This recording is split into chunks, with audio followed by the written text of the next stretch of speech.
श्रीराम शुकासारिखे पूर्ण वैराग्य ज्याचे, वसिष्ठा परिज्ञान योगेश्वराचे, कवी वाल्मिका सारखा मान्य ऐसा, नमस्कार माझा सद्गुरु रामदासा.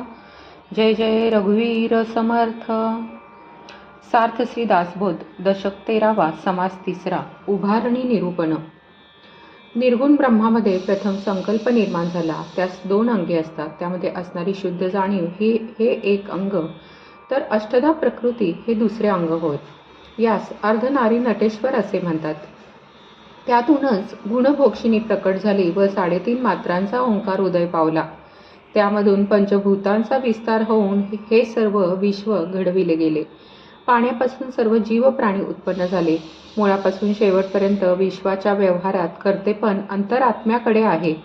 तो सर्व काही करतो, पण या साऱ्या गोष्टी प्रचितीने पाहाव्यात. प्रपंचात काय आणि परमार्थात काय, प्रचिती वाचून खरे समाधान नाही. समास 3. उभारणी निरूपण.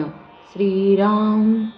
ब्रह्मघन आणि पोकळ, आकाशाहून विशाळ, निर्मळ आणि निश्चळ निर्विकारी, ऐसेची असता कित्येक काळ, तेथे आरंभला भूगोळ, तया भूगोळाचे मूळ सावध ऐका. पूर्वी सांगितलेला विश्वनिर्मितीचा क्रम पुन्हा थोडक्यात समर्थ रामदास स्वामी आपल्याला सांगत आहेत. ब्रह्म सर्व ठिकाणी गच्च भरून आहे, पण ते अगदी सूक्ष्म असल्याने पोकळ किंवा रिकामे वाटते. आकाशाहून देखील विशाल असणारे हे ब्रह्म निर्मळ, निश्चळ आणि निर्विकारी आहे. अशा अवस्थेत खूप काळ गेल्यावर त्याच्यामध्ये विश्वनिर्मितीला आरंभ झाला. त्या विश्वाचे मूळ लक्षपूर्वक ऐकावे. परब्रह्म निश्चळपणे असता त्यात चंचल संकल्प उठला, त्यास आदिनारायण असे म्हणतात. मूळ माया जगदीश्वर यांनाच षडगुणेश्वर म्हणतात. अष्टधा प्रकृतीचा विचार तेथेच आरंभतो. त्याच्या अलीकडे गुणभोक्षिणी असते, कारण सत्व रज तम हे 3 गुण तिथे जन्म पावतात. मूळ ओंकाराची मांडणी तेथूनच होते. अकार उकार व मकार मिळून ओंकार घडतो. त्यानंतर पंचभूतांचा सारा विस्तार जिकडे तिकडे पसरतो. अंतरात्म्याला आकाश म्हणतात. त्यापासून वायू जन्म पावतो व वायूपासून तेज जन्म पावते. एकमेकास समोरून येणारे वायूचे 2 प्रवाह एकमेकांशी घासतात व त्या घर्षणातून अग्नी पेट घेतो. सूर्यबिंब तेथे प्रगट होते. जो थंड वारा वाहतो त्यामधून पाणी उत्पन्न होते. ते पाणी थिजते व त्यापासून पृथ्वी तयार होते. पृथ्वीच्या पोटी कोट्यावधी बीजे असतात. पाण्याची व त्याची गाठ पडली की त्यातून अंकुर फुटतात. त्यातून नाना प्रकारचे वृक्ष व वेली, नाना रंगांची पाने, फुले व नाना प्रकारचे स्वाद असणारी फळे निर्माण होतात. नाना रंगांची व रसांनी भरलेली पाने, फुले, फळे आणि मुळे, त्याचप्रमाणे नाना प्रकारची अन्नधान्ये सारी त्या अंकुरापासूनच निर्माण होतात. अन्नापासून वीर्य उत्पन्न होते आणि वीर्यापासून प्राणी निपजतो.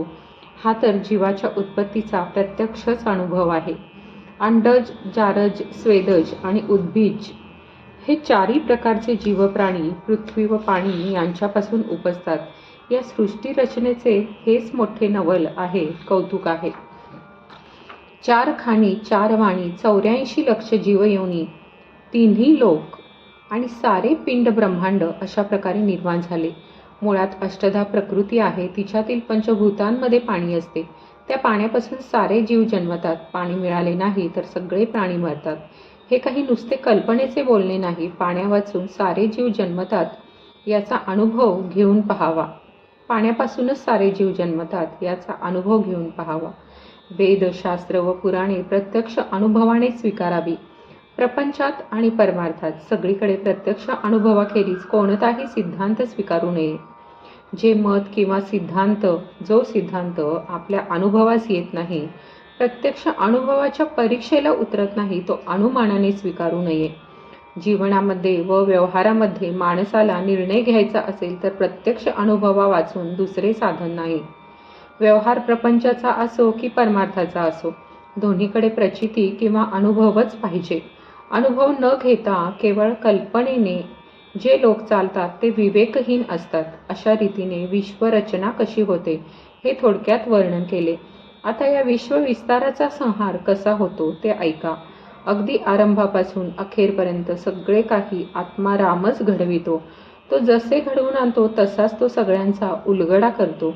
पुढे संहार सांगितला आहे, तो जरूर ऐकावा. येथे हा समास संपला. इति श्री दासबोधे गुरुशिष्य संवादे उभारणी निरूपण नाम समास तिसरा समाप्त. जय जय रघुवीर समर्थ. तुम्हाला हा व्हिडिओ आवडल्यास कमेंट, लाईक, शेअर करा आणि पुढील व्हिडिओसाठी हे चॅनल सबस्क्राईब करायला विसरू नका. श्रीराम.